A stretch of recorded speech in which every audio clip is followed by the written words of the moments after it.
Bonjour tout le monde, j'espère que vous êtes toutes et tous bien, ça me fait très plaisir de vous retrouver aujourd'hui pour une toute nouvelle vidéo. Alors je sais qu'au mois de février, j'ai pas fait beaucoup de review vidéo parce que tout simplement, déjà manque de temps. Et puis deuxièmement, parce qu'il n'y a pas un film en particulier, donc à part ceux dont je vous ai parlé, Bridget Jones 4 et The Brutalist. J'ai même cité Bridget Jones 4 avant The Brutalist alors que ça aurait dû être l'inverse. Bref, peu importe. Mais il n'y a pas vraiment de films en février qui ont vraiment retenu mon attention. J'ai pas vraiment eu de coup de cœur ou de films où je me suis dit, ça, il faut absolument que j'en fasse une vidéo, que je le recommande à mon public, etc.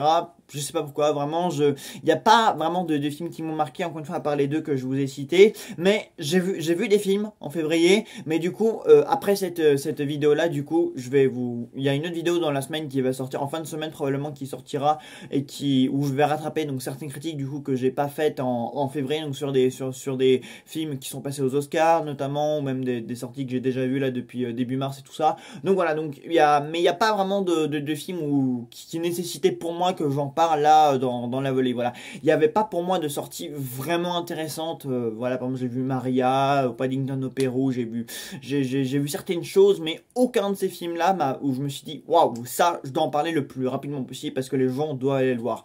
Néanmoins, d'ailleurs, en mars. J'ai pas vu non plus pour le moment de choses qui m'ont vraiment intéressé. J'ai même plutôt vu une chose qui m'a révolté, et c'est le film dont on parle aujourd'hui, Queer de Luca Guadagnino, metteur en scène que j'ai déjà abordé l'année dernière avec Challenger, qui est pour moi le seul film pour le moment que je trouve correct et même assez intéressant dans la filmographie de Luca Guadagnino, sachant que pour moi que Call Me By Your Name, Bones and All, etc., pour moi, il y avait très peu de choses qui allaient bien dans ces films-là. Enfin, je dis pas qu'il y avait rien d'intéressant, mais pour moi, c'était lent, c'était poseur, c'était pas intéressant, c'était assez vide, assez désincarné. Enfin, bref, c'était pas bien, quoi. Vraiment, c'était pas bien. Ça me fait rire en plus quand j'entends Luca Guadagnino dans certaines émissions qui dit que les films gays sont les meilleurs alors que lui-même ne sait pas faire des films gays. Enfin, je sais pas. Mec, va revoir s'il te plaît des films comme 120 battements par minute, ou même comme Brokeback Mountain, ou même Moonlight, ou même la filmographie de Xavier Dolan, qui pour moi traite bien mieux de l'homosexualité, enfin voilà. Pour moi, ce sont des films qui traitent vraiment bien de ce sujet-là, quoi. Soit qui défendent cette cause, soit qui avertissent cette cause. Enfin, voilà. Pour moi, quand tu fais un film gay ou qui parle de la communauté LGBTQ, tu dois choisir un angle où tu défends quelque chose, où tu avertis quelque chose, où tu préviens quelque chose, ou je sais pas, tu dois choisir un angle assez intéressant en fait pour qui puisse intéresser tout type de public. Et quand tu fais un film qui s'appelle Queer, alors je précise juste que Luca Guadagnino est un réalisateur homosexuel, hein, c'est d'autant plus ironique, hein. T'es un metteur en scène homosexuel et tu ne sais pas faire des films homosexuels, il y a quand même un problème, voilà, sachant que bon, si t'es concerné par la cause, tu dois savoir en parler et savoir quel est le truc le plus pertinent à mettre en scène dans un film.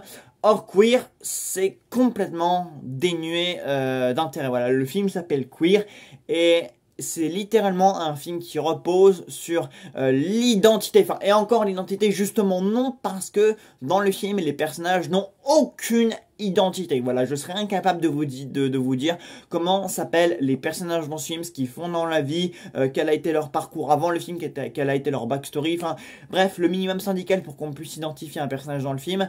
Non, là c'est catastrophique en fait, il n'y a rien qui va dans ce film, voilà, que ce soit le traitement des personnages, comment ils évoluent, comment ils agissent, comment ils se comportent, qui sont, enfin ce sont des personnages non identifiables qui sont là juste parce qu'ils sont gays. Voilà, la première phrase du film, elle est prononcée par Daniel Craig et c'est est-ce que t'es PD, oui ou non? Donc déjà, retrouver l'appellation PD dans un film gay en 2025, je suis désolé, mais rien que pour ça, il y a un problème, sachant que l'appellation gay est une appellation négative. Voilà, hein, aujourd'hui, les gens sont appelés soit des homos, soit des gays, ou soit des LGBT, ou soit des queers, tout simplement.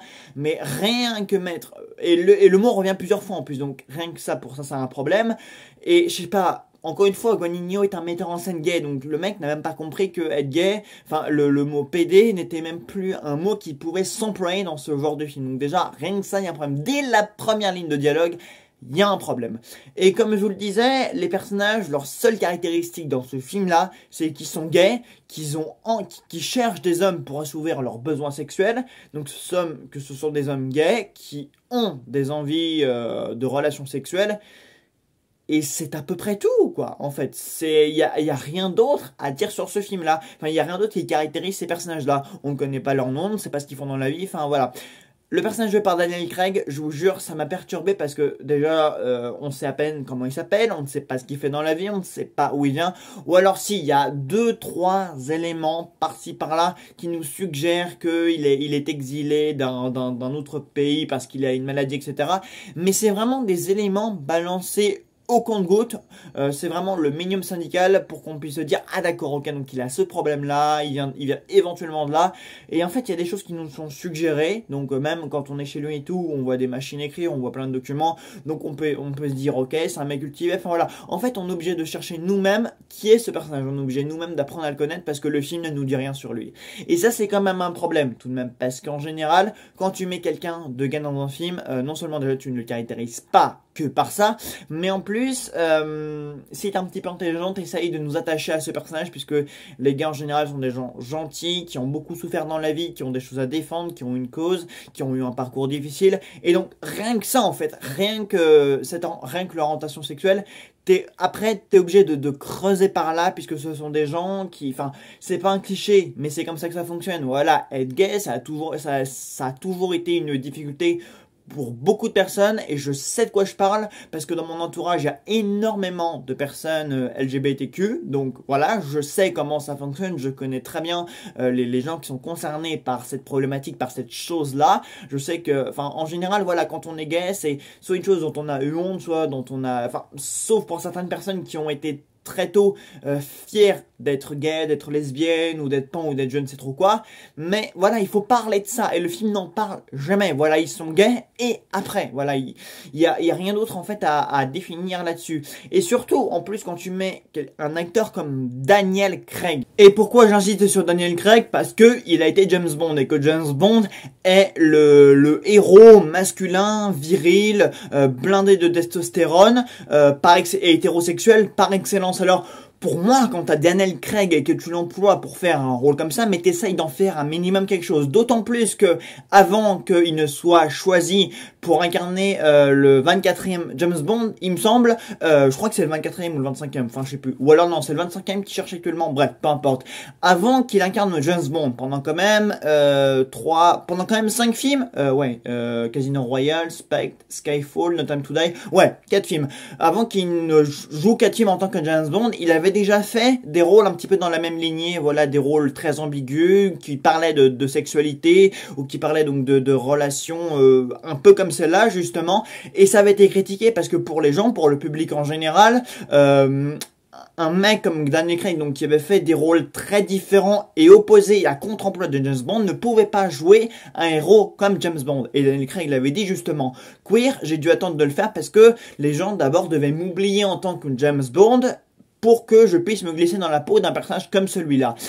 Et justement, ça aurait été vraiment intéressant de dénaturer vraiment Daniel Craig à ce point. Et c'est ce qui se passe. Voilà, Daniel Craig ici, il est complètement démasculinisé pour s'orienter vers une autre sexualité. Et justement, c'est un personnage qui est totalement dénué de profondeur et qui n'est caractérisé que par ça, quoi. Alors que même James Bond, qui pourtant est un personnage qui a été incarné par plusieurs acteurs, même Sam Mendes et Martin Campbell, quand ils ont fait jouer Craig dans les James Bond, Casino Royale et Skyfall, etc., ils ont réussi à lui donner plus de profondeur et d'identité que n'a réussi à le faire Luca Guadagnino quand il lui fait jouer ce rôle-là. C'est quand même invraisemblable, sachant que James Bond n'a pas d'autre identité que James Bond, alors que justement, dans les premiers films James Bond sous l'ère Craig, ils avaient réussi à lui donner une identité, ils avaient réussi, voilà, à créer un personnage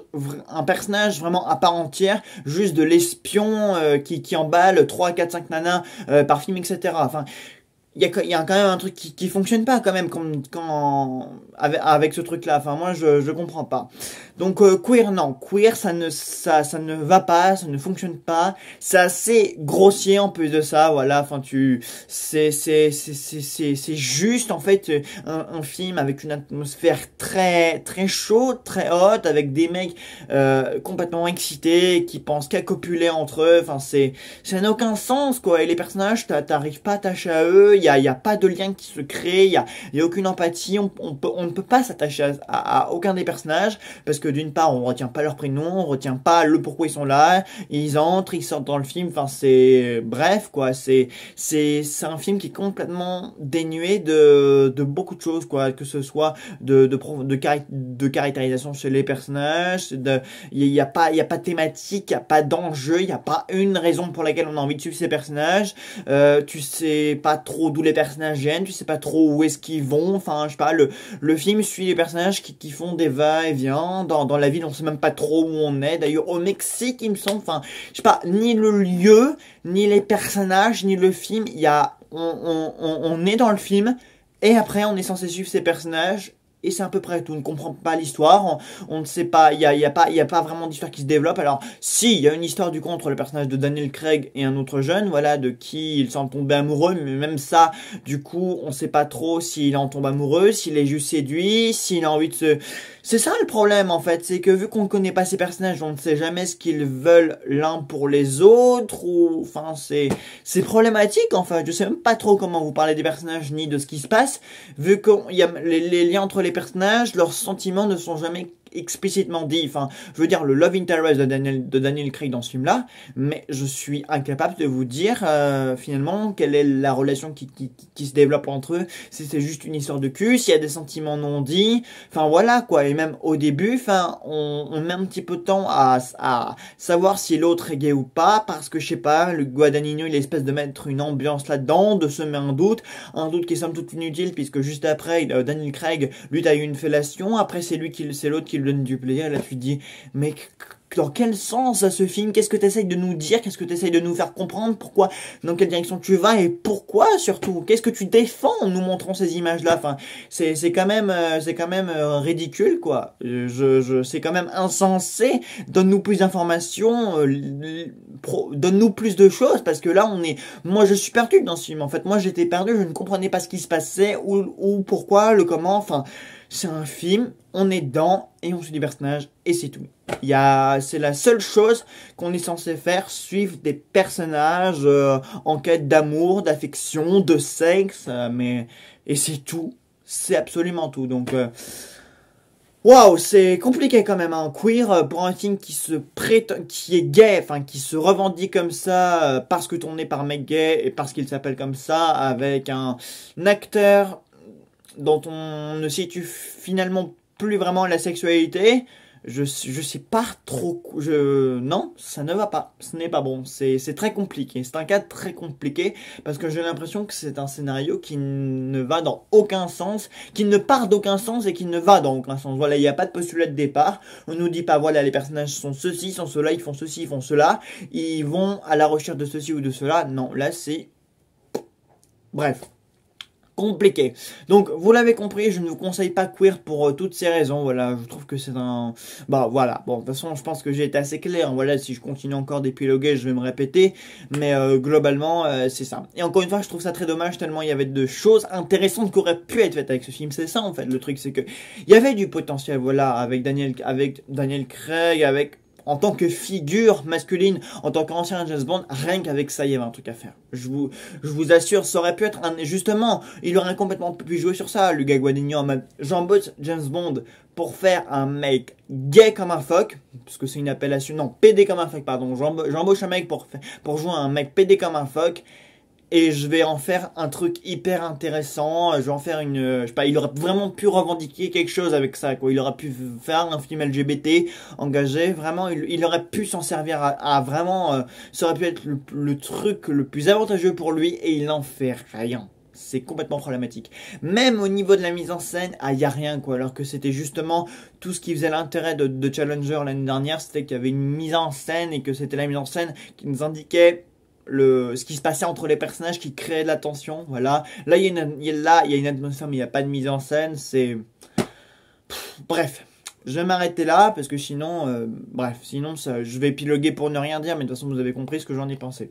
Voilà, bah écoutez, j'espère que la vidéo vous aura plu. Donc comme je vous le disais, du coup, je sais pas du coup si je vais mettre Mickey 17 dans la vidéo donc qui rassemble les avis, ou du coup si je vais faire également cette critique là et après une vidéo donc sur les films que j'ai vus en février. Enfin, dites-moi ce que vous en pensez en commentaire. En attendant, j'espère que cette vidéo là vous aura plu et puis on se retrouve très vite pour de nouvelles vidéos. Salut à tous.